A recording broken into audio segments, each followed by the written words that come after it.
मेरे प्यारे दोस्तों, अस्सलाम वालेकुम वरहमतुल्लाहि वबरकातुहू। आज के इस वीडियो में हम रमज़ान के कुछ अहम मसाइल के बारे में बात करेंगे। रमज़ान के रोज़े रखना इस्लाम का तीसरा फ़र्ज़ है और जो इस फ़र्ज़ से इनकार करे वो मुसलमान नहीं रहता, और जो मुसलमान इस फ़र्ज़ को अदा ना करे वो सख्त गुनहगार और फासिक होता है। रमज़ान के फ़ज़ाइल तो बहुत है, लेकिन हम सिर्फ मसाइल पर बात करेंगे। हम रमज़ानुल मुबारक के हर मसले पर आप लोगों को कुरान हदीस के रोशनी में रहनुमाई करेंगे। आज हम इस वीडियो में रमज़ान के मोटे मोटे मसाइल का हल बताएंगे, जिसका जानना हर रोज़ेदार के लिए बेहद ज़रूरी है। सबसे पहले हम बात करेंगे नियत की। हर इबादत के सेहत के लिए नियत का होना शर्त है, यानी नियत के बिना कोई भी इबादत नहीं होती है। मिशकात शरीफ की पहली हदीस है, तमाम आमाल का दारोमदार नियतों पर है, हर एक को वही मिलेगा जिसकी उसने नियत की होगी। अमाल की कबूलियत और रद्द का दारोमदार नियतों पर ही है। अच्छी नियत अच्छी सज़ा और बुरी नियत बुरी सज़ा। इसको एक मिसाल से समझ लीजिए। जैसे घर में खिड़की बनाना कोई सवाब का काम नहीं है, लेकिन अगर कोई घर की खिड़की बनाते वक्त ये नियत कर लेता है कि इस खिड़की से अजान की आवाज़ आएगी, तो खिड़की बनाना भी उसके लिए सवाब का काम होगा।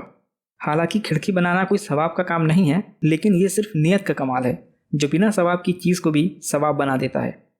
बात समझ में ये आई कि अमल नेकी तभी बनेगा जब उसमें नियत नेकी की होगी।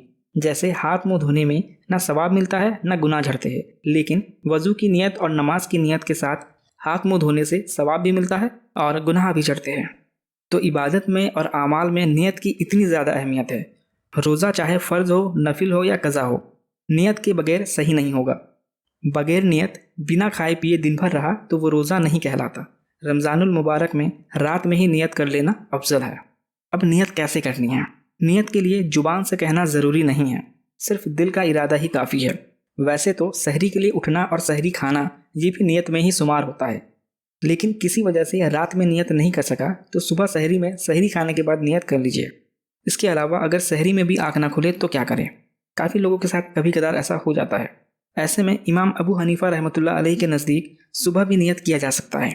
सुबह जिस वक्त भी आपकी आँख खुले, 6 बजे, 7 बजे या 8 बजे, तो फ़ौरन नियत कर लीजिए। लेकिन सबसे बेहतर और सबसे अफजल ये है कि रात को सोते समय ही रोज़े की नियत कर लिया करें।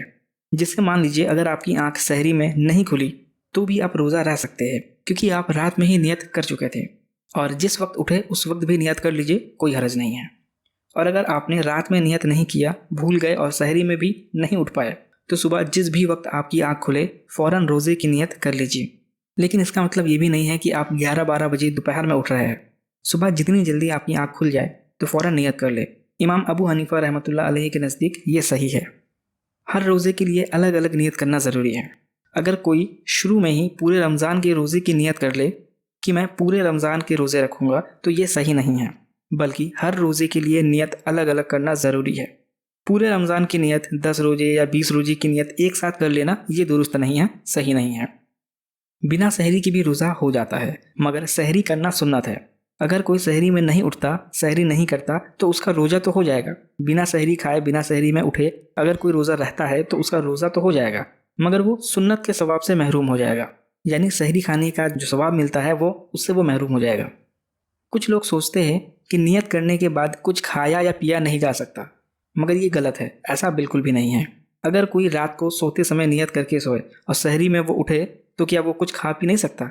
ये बिल्कुल गलत बात है। सुबह फजर के वक्त तक, यानी फजर शुरू होने से पहले तक आप खा पी सकते हैं। फिर आप चाहे पहले नियत किए हो या ना किए हो, इससे कोई फ़र्क नहीं पड़ता।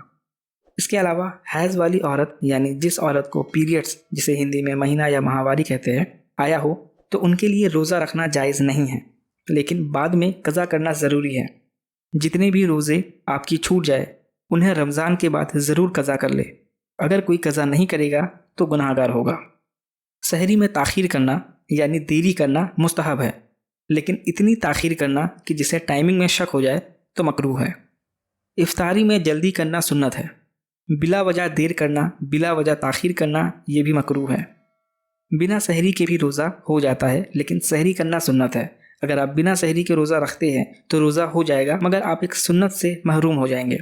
इसलिए रमज़ान का मुबारक महीना है, बरकत वाला महीना है, तो हमें चाहिए कि हम पूरे रमज़ानुल मुबारक के महीने में तैयार रहें। रोज़े के लिए, नमाज के लिए, तिलावत कुरान के लिए, तहज्जुद के लिए, अल्लाह की इबादत के लिए हमें तैयार रहना चाहिए।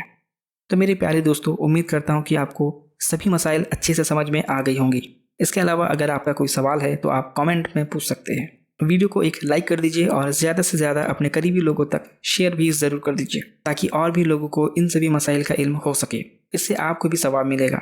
अस्सलामु अलैकुम व रहमतुल्लाहि व बरकातुहू।